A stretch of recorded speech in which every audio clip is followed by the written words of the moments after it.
Hey everybody, thank you so much for checking out this video. It's your girl LB and Blue. Welcome to our channel, Watch With Me LB, where Blue and I give you fun, fresh, and funny rants, reviews, and recaps on our favorite movies and TV shows. And we are back with this show. Yeah, I know, girl. You can go ahead, because it ain't nothing really to say, girl. They didn't turn Carrie into Nino Brown and, all right, let's do it. So the episode opens up with Carrie's publicist, I think that lady. She is telling Carrie about all the things that are available to her as a professional writer, right? Folks want to see her. Folks want to talk to her. They want to hear her thoughts on love and relationships. Can't understand why. Because you know why? It's because they don't really know her. We know her. They don't know her. The publicists say, oh, girl, listen, you could go to South by Southwest. They want you to come. They want you to come to Miami, girl. And they want you to go to this little knick-knack paddywhack thing down in Williamsburg, Virginia. And, I ain't even worried about that because who the hell trying to... Are you a colonial woman on the wing? Because why would you want to go to Williamsburg? Shout out to the Williamsburg cousins. I went to Williamsburg and it was very nice. My daddy was all into it. He's a history buff child. I was trying to get to the roller coasters. But anyway, Carrie said, girl, you know I'm about to follow a man, child. I'm about to put myself in the vicinity of a man if it costs me my last Manolo blinding, baby. I got to go to Virginia and go to this Antiques Roadshow sit down talk they having over there. And the publicist was like, well, what the hell you want to go over there for? Of course, we know it's because she's trying to put herself in proximity to this man that don't really want her. He saw her go through all these things with Big and Aiden and any rich man that fell into her lap, child. We done saw her question things. The man said good morning and she was like, oh, well, why he ain't say grand rising? The man said, oh yeah, I'm gonna call you when I get off from work. Here she go, well, it's 5:15. Don't people get off work at 5 o'clock? Like, why wouldn't he have called me? If he really didn't call me as soon as he immediately clocked out of his shift, that he really must not want a committed long-term relationship with me, even though I met him on Thursday and it is Thursday afternoon. Of course, Carrie has to take her manipulation tour to the girls and they having lunch and they're at Anthony's hot, it's not hot ones. It's called, what it's called? It's called hot loaves, hot buns. She go to Anthony's restaurant and they having a little lunch, and of course she's like, girl, listen, shut up, I'm going to Virginia, okay? Whatever you got going on, that's cool, fine, sure, okay, shut up, I'm going to Virginia, okay? Listen to me, and I need one of y'all to go with me. All y'all are gainfully employed, okay? W-2 workers, all right? I need you to stop what you're doing and come to Virginia with me to be a third wheel on this date that I am committed to going on with this man that is not committed to going with me, okay? She wants somebody to go so it could look like this little casual trip. Like, oh yeah, me and my girls was like an hour away. We're going to go have lunch and then I'm leaving. All right. At some point, we have to be fucking for real. You know what I mean? Like, at some point, we have to, like, really, like, look deep within ourselves and be like, let's be FFR. Nobody want to go with her on this trip that she insists on going. So, Miranda points out the fact that you traveling all the way across state lines to go see this man when the man clearly told you, don't call me. I'm not going to have time for you.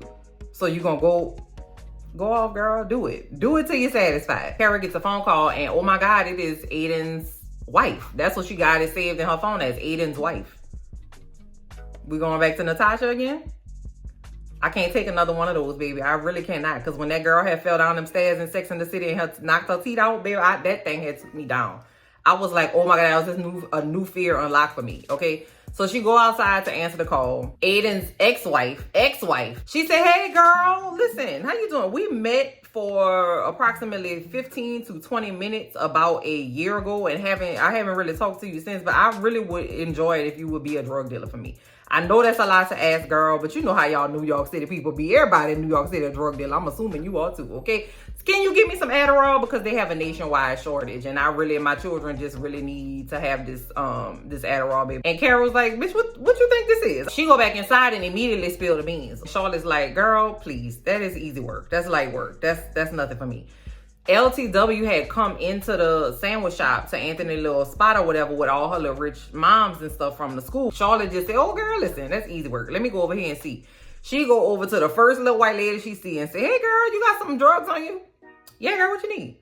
I need Adderall extended release, but if you don't have that, it's cool. I could take the regular ones, you know, I ain't really, beggars can't be choosers, you know what I'm saying? And they're like, oh girl, yeah, I got you, don't even worry about it. So everybody get to clicking and clacking on their phone. Next thing you know, a drug deal is made. Now over there by LTW. LTW has been working on this documentary for 72 years, all right? And while I admire her perseverance, girl, like, let's get a move on. So she's over there with her editor. And her editor said, girl, guess what? I got some news for you, girl. You're not even gonna believe this. I have been offered a job by this world-renowned director. What's the person name? Steve McQueen. If I call that man Lightning McQueen in this thing, that's not my fault, okay? I really struggle with names. That is not something that I am proud of. But you know, when I sit down in this chair, I just be winging it. So if I call that man Lightning McQueen, don't get down in these comments and be like, his name is Steve McQueen. Listen, I understand that. I just, this don't connect all the time. Sometimes they besties, sometimes they got beef. Let's go with it, okay? Anyway, LTW's editor say, girl, Steve McQueen wanted me to work with him, and I am just so excited about it. This is the opportunity of a lifetime. I've been waiting on something like this and da-da-da.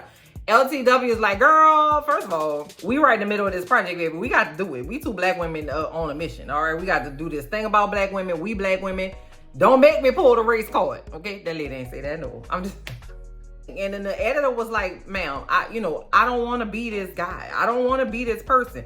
We've been here since the Obama administration, baby. I gotta go. And LTW was like, so you gonna quit on me just because I had to take a break because I had children? Listen, don't throw them kids in here on me, okay? It's taking us 8 solid U.S. American international years to get this documentary done, and we are in the middle of it. I got to go. My creative juices are dried up. You know, it's just a lot of stuff that's happening right now that I need people to be FFR. Carrie has asked Miranda to trot all the way across town to help her put together a kitty condo for her cat. I'm gonna move right on past that. That's a bar. So Miranda is telling Carrie about this lady from the BBC that she about to go on a little stealth, like a little sneak date with. Miranda is, you know, of course she's a lesbian, but she don't know if the BBC lady, happy Pride, cousins. I did a Pride thing this weekend. Y'all was outside this weekend, okay? I was like, wait a minute, I'm tired. I needed like a little energy drink or something, and it was raining and stuff. I was like, ooh. Shout out to y'all. Anyway, so she don't know if the BBC lady is a lesbian, okay? So she's like, listen, I'ma see what I can see, and I'ma ask her for like some tips, like to like be media ready, like some media training from this lady, and I'ma see if she's a lesbian, so then that way we could bump uglies maybe, and it'll just be fun. Miranda's gonna cat sit for Carrie while Carrie on this stupid ass suicide mission that she going up to Virginia for. Carrie give Miranda a key to the apartment, and then Carrie was like, girl, you know what? This man that I have known for 20 years and have decided to buy this big ass house with no house in it, child. He don't even have a key to my house, which we discovered last week when that man came in the house anyway.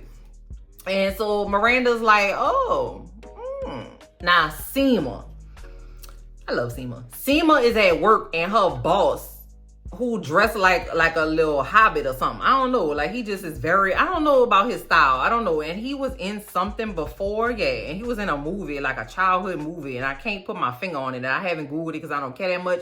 But if you recognize him from like a old, like a 90s kind of situation, let me know where Seema's boss come from. Comments down below and let me know. So he said, girl, surprise, I'm about to retire, okay? And I know that we had a plan that you were gonna buy me out, but I ain't really trying to do that. I'm about to retire right now, and I already got somebody to take over my spot. It's not gonna be you. No, girl, I'm about to bring in somebody else. That wasn't the plan, and she feel like they playing in her face, okay? And so because of that, she's like, listen, I got 700 vacation days, babe, because I don't take no vacation days, so I'm about to take them things because y'all done pissed me off, and I ain't got time. So of course she called Carrie and was like, Carrie girl, I'm coming to the country with you. And they did say down south, y'all. They kept saying down south when they were talking about Virginia. We gonna get some southern fried chicken, and we gonna get some. And I was like, are y'all going back in time? Like, so over there by Charlotte. Once again, bro, I'm gonna get Charlotte right on out the way. All right. So Charlotte's thing is she working at the gallery and she's doing okay. But the young girlies who don't have families and who are, once again, I say young girlies, are going out after work, and they mixing and mingling with all these people with these coins and selling paintings after hours. And Charlotte's like, well, hell, y'all messing with my commission. How the hell else I'm gonna pay for all this fabric, for all these feathers, and shoulder pads and shoulder, fabric I got? I need to figure out a way to get in there with these young girlies. And then because Anthony and Giuseppe are there for dinner with the girls and Harry. And they like, well, why don't you just go out? It really is not that big of a deal. Just go outside. Like, you have free will and you got money. And then Harry was like, yeah, I'm gonna go with you, babe. We're gonna go. And so Lily, she always got an attitude. Well, what, you gonna wear your mom jeans to the thing? Fair point. Charlotte is like, I'm gonna take you shopping. And then everybody was like, if it's not a Bridgerton themed party, I don't think you the right one. So everybody's like, yeah, you should ask Carrie, girl. Carrie is so cool. And everybody's like, yes, Carrie's awesome.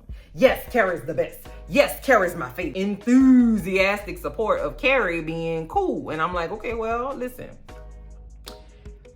Once upon a time, that assertion would have been correct, but currently now, no, I don't believe so. But your reputation precedes you, even if the reputation is null and void at this point, because Carrie not cool. Now Anthony and Giuseppe have a little beef now because Anthony's restaurant is not it's not booming, even though he got the men in the little the little booty cheek show your yam onesies outside giving bread. Pause. In New York City, I'm not taking no loose-ass food off the sidewalk from no man that got his yam hanging out the bottom of his shorts. Immediately, no. First of all, that got to be a health violation. Anthony didn't have no letter in his door. I know in New York, y'all got to put y'all letters in y'all doors and stuff. That would have bumped you down to at least a C. Anthony wants Giuseppe to bring his pool noodle, okay, and shove it in them small-ass shorts and go sell it bread, okay? I'm just here to dance for y'all, okay? He just want that man to show that yam. And to celebrate, okay? Help me out like I help you out, like that. Charlotte goes to the club with all the young girlies, and the young girlies, they doing bumps, they getting drunk, and they, doing their thing. Then they say, okay, baby, we going to the after party. So you gonna roll? And Charlotte was like, yeah, I'm coming. Now, here's the issue with Harry. Harry bought some Japanese denim jeans, okay? They got like buku buttons on them and stuff. He didn't have to buy the jeans, but he chose to buy the jeans with buku buttons that he was struggling with when him and Carrie went to the place. Okay, now I wasn't made aware that he had like arthritis or he was maybe suffering for some like cognitive, situations or whatever, but he was having real trouble with them buttons, girl. And I was like, okay, well, there's always an option to get a jean that has one button on it like normal people, okay? Like, I'm pretty sure you had other options, but he chose to go with the 17 button option. That's cool. So Harry go to the bathroom so they could get ready to go to the after party. Instead of going to the bathroom and, doing what he had to do, he peed on himself. No, I didn't. No, you heard what I said. I said he peed on himself. Like he urinated in his pants because he couldn't get the button down or he couldn't pull the pants down. He also didn't take his belt off to maybe like pop the turtle out, like do a little groundhog situation, just like peek your head out and do what you got to do that way. He couldn't do none of that, and he ended up peeing on himself. Now, when he was peeing on himself, I knew he was peeing. I knew he peed on himself because, I was using context clues. He was in the bathroom. He said he had to pee. And then he was like, oh. And I was like, did you just bust one just now? Because I don't feel like that would have been the response for you to use if you would have urinated on yourself as a man in his 50s. I ain't never had a prostate, so I don't know. If you got a prostate, comment down below. If you got a prostate, let me know what it feels like. Sorry, Harry. My bad. Because I don't really have no beef with Harry. He had that penis cancer scale. Woo! He did that, girl. Said, girl, I wasn't about to suck your daddy dick, girl. I was just checking to see if he had penis cancer. I ain't never gonna get over that. Because why she said that? Okay, let me tell you what happened. Okay. Charlotte ended up leaving Harry so he can go take his piss ass home. Then she go out to the club and she trying to work this like dude that is interested in this painting or whatever. But instead of like, being like a professional but casual, she was like, yeah, I know somebody who's interested in you because one of the girls that she worked with she wanted to have sex with the dude, right? And so instead of her telling the dude, say, bro, I like to jump in your pants and I like for you to give me your yam, she's like, girl, let's pretend like we in middle school and you could tell him and I could just, run away or something. I don't know. So she was doing that work so she could try to butter him up. But instead of doing that, he ended up kissing her because he thought that she wanted him, and he was also doing like 17 bumps. Like he did boo bump, you know, that whole thing. But she ends up selling and painting the old-fashioned way because of her connections and whatever the hell. That's it. Seema and Carrie getting ready to go to Virginia, and Seema come to pick Carrie up at the house, and they doing her landscaping in her backyard, and so that little gardener is there. And it looked like Seema was out in the gardener. And I was like, wait a minute. I thought the gardener was gonna go Carrie with. Looked like Seema trying to jump his bones, because they was having a little banter, and he had on a Whopper shirt, and I feel like they was talking about his yam. I really wasn't paying attention, but I was like, oh my God, is this gonna be a thing? But anyway, they are off on the plane to go see this man. Carrie get on the plane thinking she El Chapo. She like, girl, make sure nobody see me. I got this Adderall in my bra, girl. I gotta take it out. Girl, make sure nobody. I'm like, girl, don't nobody care. Don't nobody care. They probably got a drug mule on your plane. Girl, please, with them little pills. Don't nobody care about no Adderall, child. And I don't understand why she put it in a bag, like in a Ziploc bag. Like, don't she have money? Like, Ziploc bag? I don't know. I just, that was such a pedestrian way to carry some Adderall. Like, you didn't want to put it in like an antique pill box that you paid $722 for one random Tuesday while walking down the street. I don't know. That Ziploc bag was blowing me up. Seema said the same thing. Like, why you just put it in a pill bottle? Like, what's wrong with you? Have some common sense about yourself.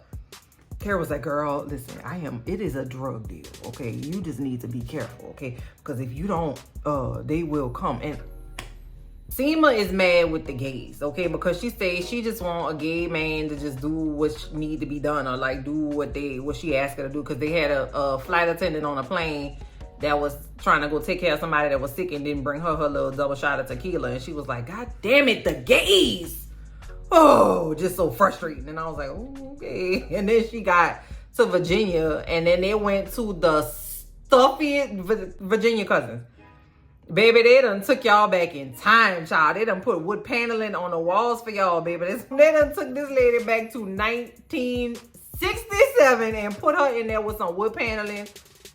And goddamn took her to a Daughters of the American Revolution ass restaurant. I'm like, okay, I guess. Like, I don't know. It seemed like I guess maybe they wanted to get like a Southern, like Paula Deen ass, experience in Virginia. Cause I don't know, child. Anyway, all Seema want is some fried chicken, because she cannot get that in New York, baby. New York has a moratorium on fried chicken. She can't get it, okay? And if she can't, it ain't Southern, okay? So she wants some Southern fried chicken, okay? And she wants to get it from this restaurant. And when she went to the restaurant, she had the menu ready and went and asked for the Southern fried chicken. And they said, oh my Lord, oh my stars. Bless your heart. We don't serve that. In this establishment, we don't serve fried chicken here. Like, I was like, okay, bro, what y'all on? Like, did you expect the ladies to come out looking like Scarlett from Gone with the Wind? What the hell? Like, what's going on? And then she was mad with the man again because she put all the gays in a barrel, child, and said, y'all be pissed off, okay? To get it together, the gays, okay? Because y'all just can't give her no fried chicken. Y'all can't give her no tequila. Okay, she mad at the gays everywhere else in the world except for that hobbit she worked for. Okay, she ain't told him nothing. Southern fried chicken. Let me go ahead and wrap up Miranda right quick. She went on a date with the possibly could be lesbian, and they start feeling each other's titties in the bar. Okay, and not really no, but the lady was trying to tell her about, about breathing on air, and that's how you speak well, because you gotta breathe. And she put Miranda's hand on her chest and was like, breathe. And Miranda's liver started quivering, child. And then she did it to Miranda. She put her hand on Miranda's chest and was like, do you feel me breathing? Yes, bitch, I am alive. That's how it works. It's basic biology. Come on now. Come on. Maybe the lady's a lesbian, or maybe she just is a melon feeling like me. I like boobs too. Like, and they just have a healthy pair of mammary glands. I really enjoy that. That don't mean I'm a lesbian. Okay, mind y'all business. Let me tell y'all something. Y'all not gonna invade my privacy. Y'all not gonna get all in my business in these internet streets, because the internet is forever. And if my children find this thing one day, they don't need to know what their mama was outside doing. Okay, mind your business. I love you, boys. Later that evening, over there by Carrie and Seema come knocking on the door with a bucket of Kentucky Fried Chicken. All right, cool. And I don't know, I can't speak to no other state. Like, we have the original Popeyes. You have not tasted fried chicken from an establishment until you have gone, I don't even know if it's there still, to the original Popeyes. That thing is that should be on a list of like the wonders of the world. Like that damn Popeye is so good. Aiden and Carrie on the phone. Oh, I can't wait to talk to you. I done rented a car. We gonna rent a car. We gonna take the scenic route. It's gonna be nice and whatever. Aiden was like, all right, that's it. I'm gonna talk to you tomorrow. Okay, bye. And here go Carrie. Oh my God. He did not ask me to stay with him. What does this all mean? Oh, girl, when I tell you I'm tired, baby, I am wore down here. So Seema said, girl, listen, are you sure that, like, because, I mean, maybe he picking up on what you putting down because you so damn easy breezy. You like, yeah, listen, you can string me along for 5 years. That's cool. You don't want to talk to me no more?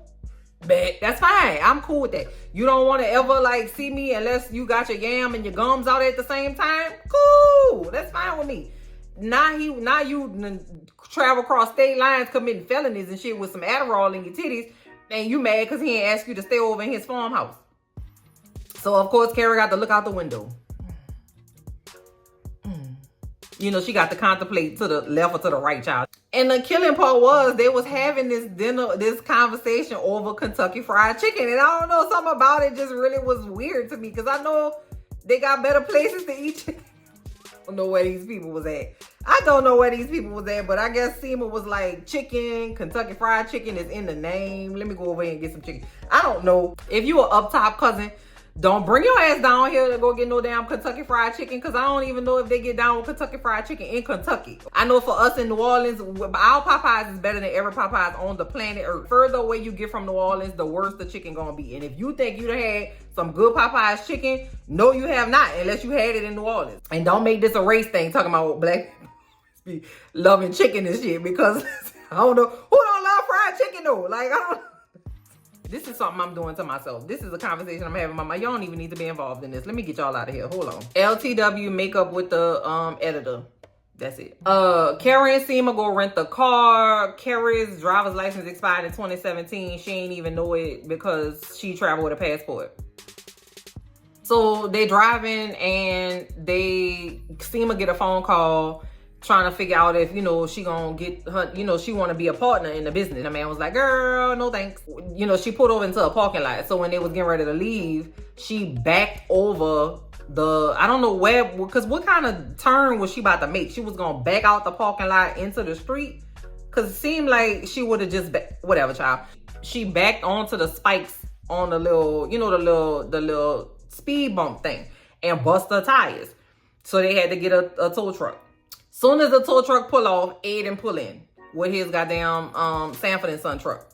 So they get in the car and realize that their luggage is in the rental. Seema said, baby, y'all got that. I'm about to go to my house. I ain't got time for this shit. Y'all got me on the side of the road, baby. I am rich. I don't understand why y'all don't know why Seema don't play them types of games. Seema don't be on the side of nothing. And that's a woman after my own heart, okay? So Carrie and Aiden go back to Aiden's house. Aiden ended up asking her to spend the night. But you can't come in my house. I know that you have driven across state lines and committed a felony, El Chapo, but you will not dart my doorway. I have made a rule that say I don't spring nothing on my children. I got to warn them. I got to give them 24 hours notice for somebody to come into my house. Now, I don't understand what the problem is with Aiden's children. I don't understand if they having like mental health issues. I don't know if like maybe one of them is like in rehab. I don't know what it is, because it sounds like they just needed like discipline and structure, and maybe that's what he was trying to give them by not like saying that somebody could come over. I don't know what it is. The last time I heard that little boy voice, he had called his mama a bitch, and I was ready to throw them bows at that point. But you know, that's just me. I don't know how Aiden do, but Aiden said, girl, listen, you are in this driveway. That's the furthest you gonna go. You ain't coming in my house, okay? I'm gonna tell him in the morning and maybe we'll make some flapjacks and some shit. Sent that girl to the apartment over the garage, baby. No internet, no shower, no nothing. She ain't had no clothes. Her ass sitting in there in her all day clothes in the bed talking about the woman wondered where she had went or some shit she said. And I was like, girl, you have a house though. That's what I'm saying. Like, you don't even have to. So he asked you to stay over after you was already there already. When he asked her to stay over after her rental car had been repoed and she ain't had no way to get home. Okay, not repoed, towed. And she ain't have no way to get home. He was like, girl, I guess you can stay if you want to. She was like, Seema, oh my God. He asked me if I wanted to stay over. Girl, face your front, please. Please. You gonna get early on say osteoporosis, baby, if you don't stand up. He had put that like she was a dog. You understand what I'm saying? Oh, we don't allow dogs in our house. He can sleep in the garage. That's what they did to Carrie. Like she was a goddamn Pomeranian. I'll say, okay, well, I mean, if you want to be a Pomeranian, go off. That's where the episode ends. Okay, I feel like I'm going back to my season 1 and 2 personality. And I say that I was gonna be different in season 3, that I was gonna be a lot more, you know what I'm saying, chill about it. So these are the things that I liked about the episode, Seema.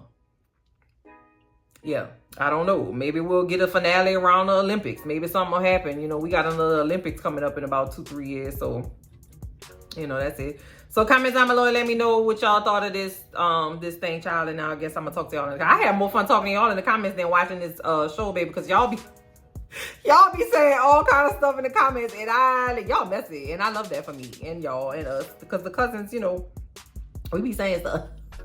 All right, y'all. I'm gonna talk to you. I dislocated my finger, so you know it's an old childhood. If you want to know why my finger is dislocated in the first place, comment down below, and I'm gonna tell you the story. Cause don't play with me. This happened in 1992, baby, and I'm saying suffering the ramifications of playing with me. Cause somebody told me they could beat me in a bike race. I had a 10-speed Huffy. Are you playing with me in my face right now? And immediately no. That's why that boy in jail right now. Okay, that's what he deserved to be, for telling me he could beat me on his no-name bike. I had a Huffy, baby. It was blue and pink and purple. It was Saved by the Bell colors. It wasn't no way I wasn't going to win. And I did. And I did. I dislocated both of my index fingers, though. And not because I'm seasoned and it'll be doing too much. They just be slipping out every once in a while. And I got to pop them back in. Anyway, y'all ain't even, I just told you the story. All right, let me get out of here, y'all. Bye.